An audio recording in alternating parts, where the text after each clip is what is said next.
and what we're doing today is we're going to be doing some winterization on quite a few of these different units, and we're here with our good friend Dennis. Dennis has been in the RV business for quite a few years, and we're going to walk right through how to do a complete winterization. So Dennis, if you'd like to let us know what's next.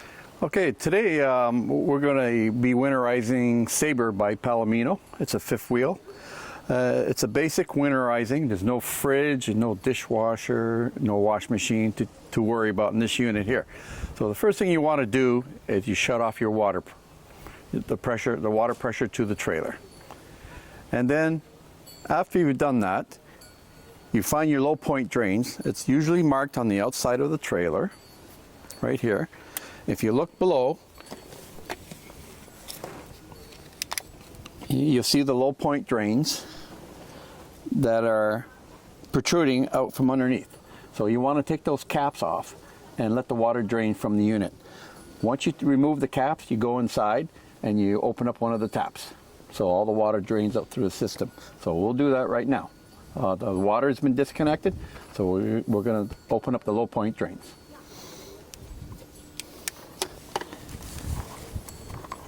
So Dennis, how long does it usually take for the water to drain out? It usually takes about 10 minutes for the water to drain out of the system. That's including the hot water tank also.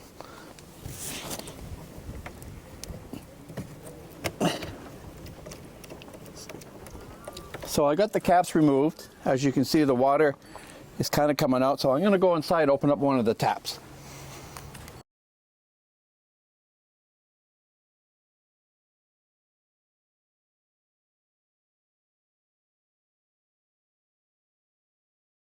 Okay, once you've drained the water out of the trailer, you want to head to your hot water tank. You'll have a plug at the bottom of the tank here. You'll need a wrench to remove it. You can get these on Amazon or down at your favorite Canadian Tire store.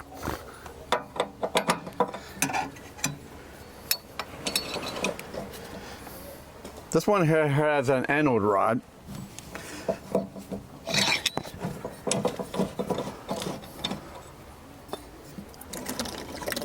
So this one here is in pretty good shape, so we're going to put it back in later. As you can see, the water's coming out. You can see all the stuff, all the white stuff coming out. That's calcium inside. Once you open up this valve, it'll come out a little faster.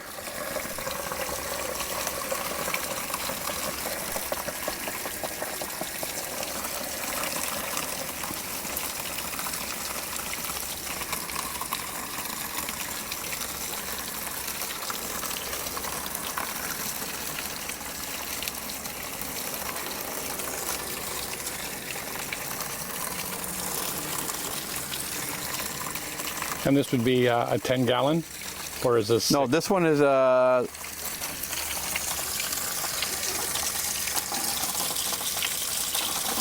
12-gallon. 12-gallon. This is a 12-gallon capacity. All Suburban hot water tanks, they have the plug in the bottom with the anode rod. When you go to the Domestics and other hot water tanks, they just have a plastic plug in the bottom without the anode rod. It's good to change these rods depending on the use of your trailer. I'd say every 2 years. It'll last 2 years, but you should change them. Once they start corroding, all this material falls inside your tank. So you'll need, once I'm done here emptying the water, I'm gonna flush out the tank, and you'll see all the stuff that comes out of it. Once the anode rod is out, the water's just about finished here. You have threads inside here. Get yourself a wire brush, similar to for cleaning copper pipes. You stick that in here and just give it a good clean, the threads.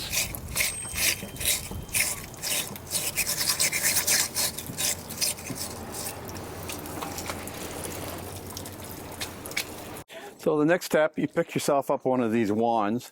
It's a washing wand. This goes inside the hot water tank and you rinse it out thoroughly.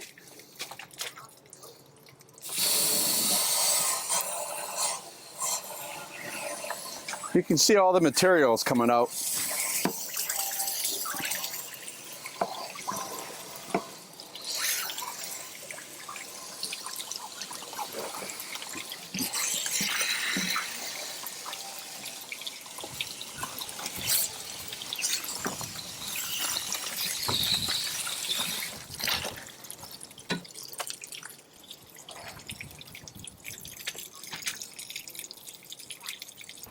All right, it's just completed.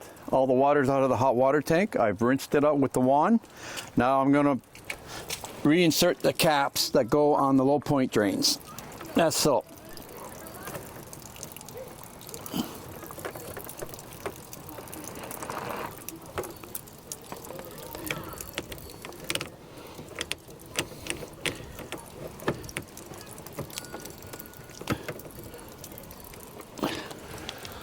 Okay, the next step we're going to do, we're going to push some air through the system. We're going to push air through the system to flush out all the excess water. What we're going to do with here, we have this connection here. It's got a little valve on it. You just screw that into your water inlet, which is right here. And I'm going to screw that in, and we're going to start up the air compressor, and we're going to blow the air out throughout the system. Okay, so we're going to pass air through the system here. Make sure your taps are off. Everything's off inside the trailer. So we're going to open up the air.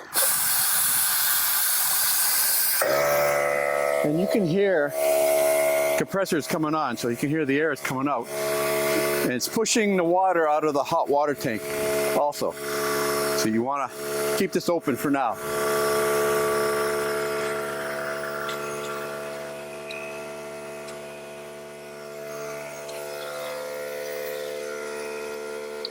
Plumber's tape, anode rod around the threads here, and reinsert your anode rod back into the hot water tank.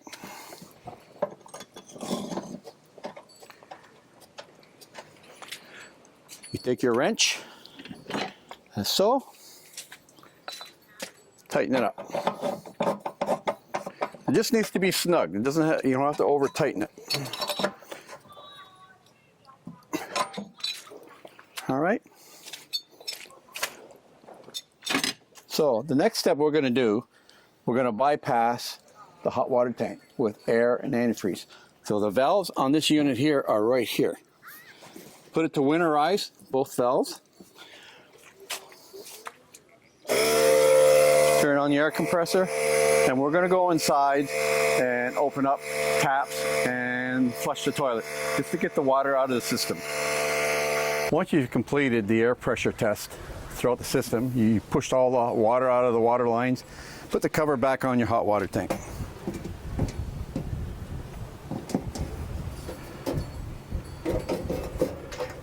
I opened up all the taps inside, flushed the toilet, got all the water out of the water lines. So we're all set to put the antifreeze in. Once you disconnect the air line from the city water connection, connect it to your black tank flush and leave it on for about 5 seconds just to flush out any water in your valve. That's been done. We've pressurized the system and the trailer with antifreeze. I'm going to go inside and turn on the taps and release have the antifreeze come out through the tap. All right, this Sabre by Palomino didn't have a pump, so we had to bring our own pump and hook up the setup here for the antifreeze. So all the lines have been flushed out, except we're going to do a shower now.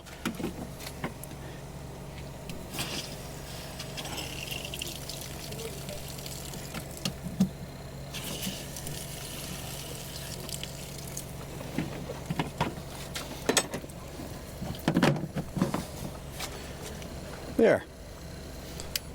All the lines have been done. The antifreeze has been done. And all you have to do now is go inside and pour a little bit of antifreeze in the P-traps. And we're all done. We're all finished with the antifreeze. Well, thank you so much, Dennis. That was a great experience. And this is V from a Canadian RVer. Hope you've enjoyed the video. Please give us a thumbs up. Please subscribe, and we'll see you in our next video.